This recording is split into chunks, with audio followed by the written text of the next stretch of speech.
Thank you for taking the time to do this interview. No problem. Yeah, I've been a longtime fan since Ascendancy, and it's great to be able to see you guys again here in Minneapolis. Yeah, it should be a fun time. Oh yeah, definitely. And being able to promote the new album, Silence in the Snow, which is just a couple days shy of being out for a year. How are you guys feeling about the album now a year later? Still love it. You know, it's fun to play the stuff live. So yeah, so it's kind of finishing up the touring for it, and kind of moving on towards start thinking about the next record. But you know, it's been fun to get out on the road for promoting a record for all this time. So it's kind of end of the cycle. So it's kind of the same old kind of thing. Sure. Yeah, but it's also great to see such a great tour as well, and diverse with Sabaton and Huntress. Yeah, we've been having a lot of fun on this album, doing a lot more headlining than supporting. So we've been able to do a lot of, at least for our part of our show, like playing a lot of stuff, like a lot of songs we haven't done in years that we wouldn't normally be able to play on a shorter support or set length. It's been a lot of fun to kind of go in the back catalog and play a lot of stuff that we haven't done, and then also do some touring instead of the same old, go on a tour with like 5 bands that all sound similar, kind of bring out a package that has each band kind of brings something different to the table, and kind of brings different sections of fans together to kind of bring them some metal. Yeah, those are always my favorite tours to go see. 2 are the ones where it's 3 different bands rather than having like 5 that sound very similar, because by the time that the headliner goes on, you've already heard bands like that and you're not going to be as pumped about being able to see it. Yeah, we like the 3-band bill just because it's a good amount of bands to hear in one night, and then also by the time we play later at night, it's not like they got beaten down and they're all tired, so it's still everyone's fresh. So it's been really cool. We've played with Sabaton, festivals and stuff over in Europe for years. So it's cool to actually do an actual tour together. So hopefully it won't be the last time we do something together. Yeah, I hope that as well, because being a fan of both bands, and I'm sure every night there's new people discovering Sabaton that are Trivium fans and vice versa, and it's just great to be able to see that diversity in one tour. Yeah, that's kind of the reason why you tour with other bands is to bring people together that hopefully that they come in with an open mind and check out all the bands and hopefully walk away being a fan of 1 or 2 and being a fan of 2 or 3, so it's definitely, I think our fans are, from all the tours we've done, usually for headlining, our fans are pretty open-minded and, kind of, I guess they get into the bands that we bring out and at least give them there's no throwing stuff at people or booing or anything, so fans are usually pretty cool with giving the openers a proper listen, and then Sabaton's got some really die-hard fans that have been coming out to the shows, which been sticking around for our set, which is great. For even headlining, there's still fans that are curious and kind of open and checking out what we do. So I think it's been a lot of fun to just kind of have that different dynamic and try out a lot of people just kind of I think might be too afraid to kind of do a diverse tour package, just thinking that like the fans won't want to come out because they are like who they're playing with. They're not playing with bands that are similar, or like quite so similar. So it's been working out good that fans have been coming out. Yeah, and again, I'm glad to see that too, and I'm glad to see that there is so much critical acclaim for the new album from both you guys, and especially with Silence in the Snow. I mean, you guys are never known for making the same album twice. I mean, there's always some kind of change and creativity with every album, and I appreciate that, and that's why I'm so drawn to Silence in the Snow with the direction that you guys are going in right now. Yeah, just do what feels right. What making music, if we were not writing music that we wanted to make, it wouldn't be that fun. So we just kind of at that moment when it's time to work on a record, it's kind of like each record kind of takes its own shape and form, and different things influence you, and after you do one thing, it's kind of what's next that we can do that's different and exciting. So Silence in the Snow kind of took its shape, and in each record we kind of take what we did and then kind of build off of it, and then introduce some elements and stuff that maybe not were prominent or used at all on the record, and then kind of find a way to bring different things back that we did on different records, and new things that we haven't tried, and try to evolve the sound from what we did on the previous one to kind of move forward to what the band sounds like in 2017 or something. So. Sure. So it's gonna be fun. Going into making records always exciting because you kind of have pretty much in your head, you kind of have an idea of what the whole thing's going to turn out like, but it's really fun to kind of actually see it take shape and kind of hear where we're going, and then hear it when it's finished. It's really cool because you're like, oh, no one's going to expect this, so it's going to be exciting. Oh yeah. Is there any of those ideas floating around yet, or are you guys focusing on that more after you're done with the touring? Oh yeah, we kind of keep a lid on letting out too much info on I guess future albums and stuff, but we're always writing, like, we have songs written from like a year ago, so we don't just wait till it's like, oh, we're done touring, we gotta start making new records. Like, usually by the time we're done touring, we already have pretty much what the record is going to be already written.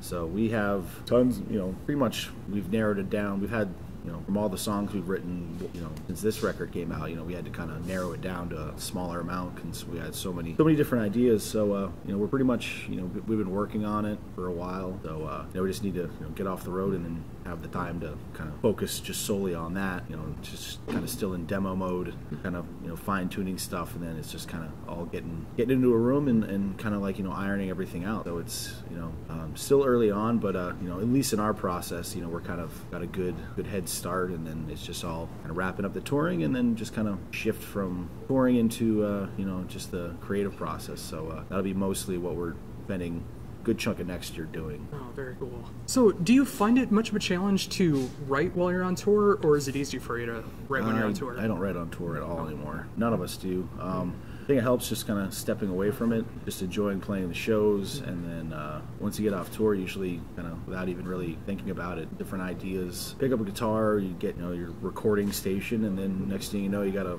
whole song in a couple hours. So usually on just short breaks, we can get a lot of new ideas going quickly, and then just on tour, just kind of having fun, playing shows, traveling, kind of absorbing things, as you're going to all these different places, like even, maybe not even like without thinking about it, kind of, I guess, living, and you just kind of find things that once you get off tour or whatever, and you start thinking about ideas, all this stuff just kind of happens. So it kind of works out, because then we can just kind of separate instead of trying to find time and isolation in a venue, or trying to focus on ideas when there's so much other shit going on.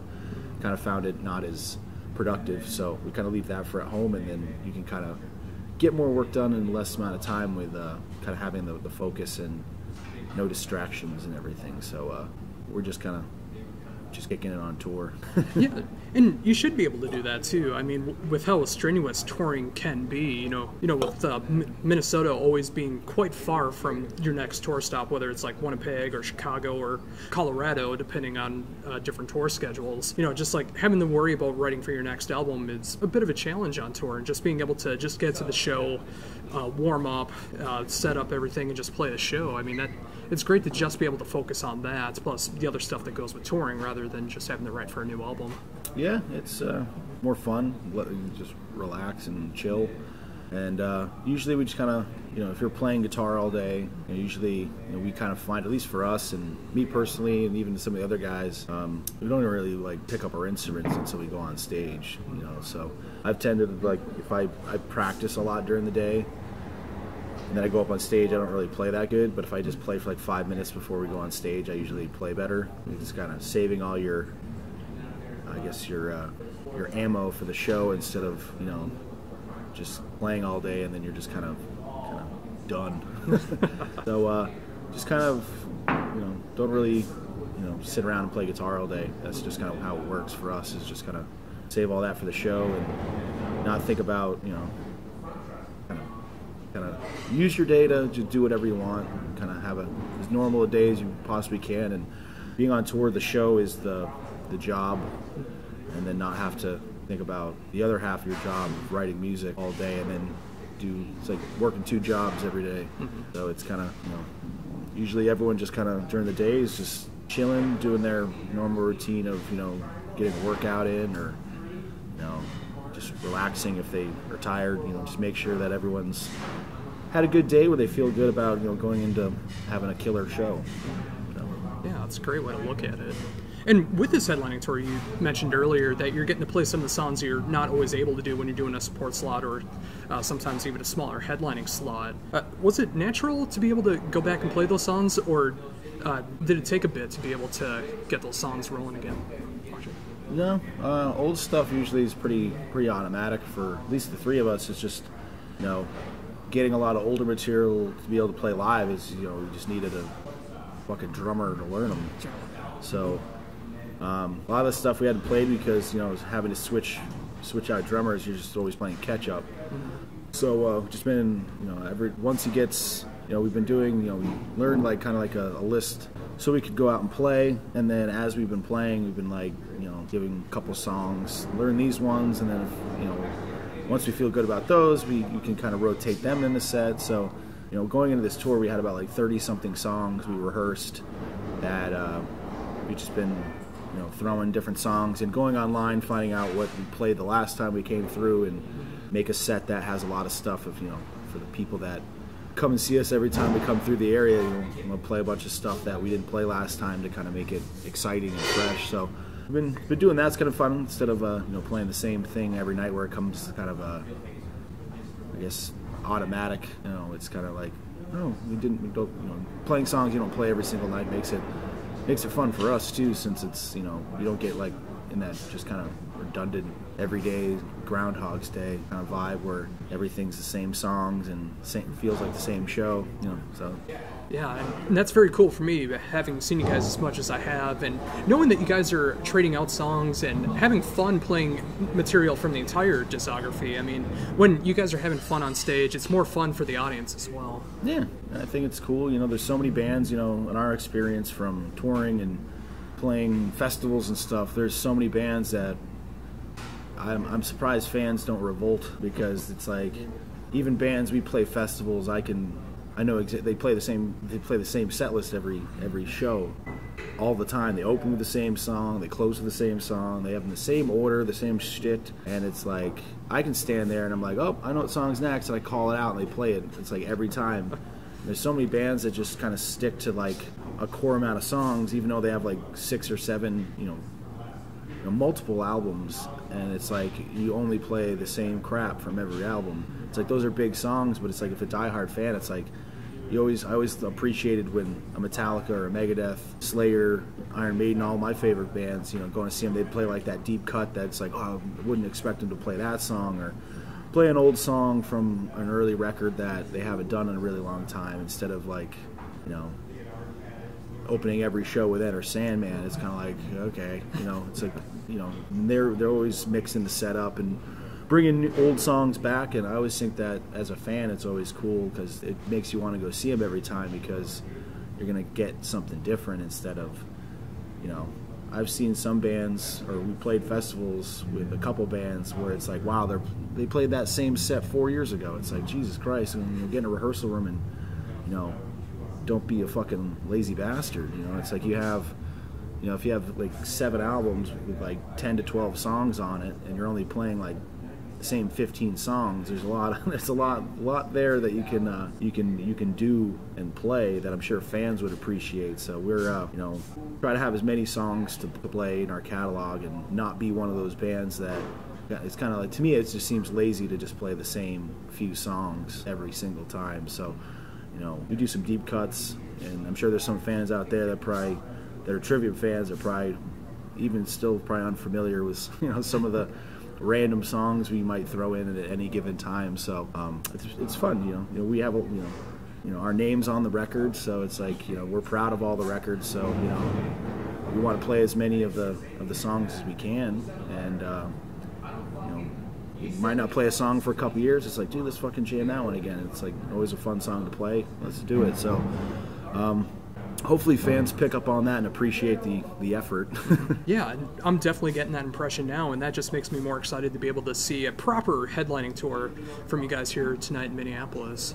And again, thank you for taking the time to do this. No problem. My first interview with the band, being able to help promote the last run for Silence in the Snow, and right before you guys start working on new material, it'll definitely be great to see what you guys have in store for that. Yeah, it's going to be fun. Yeah. Before we're done, is there anything else you'd like to mention that I haven't brought up yet?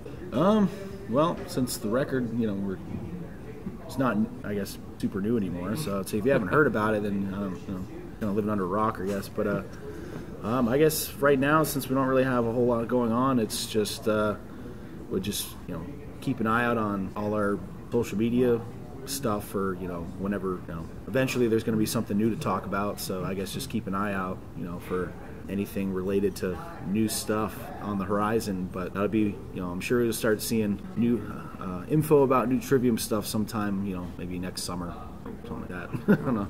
Thank you for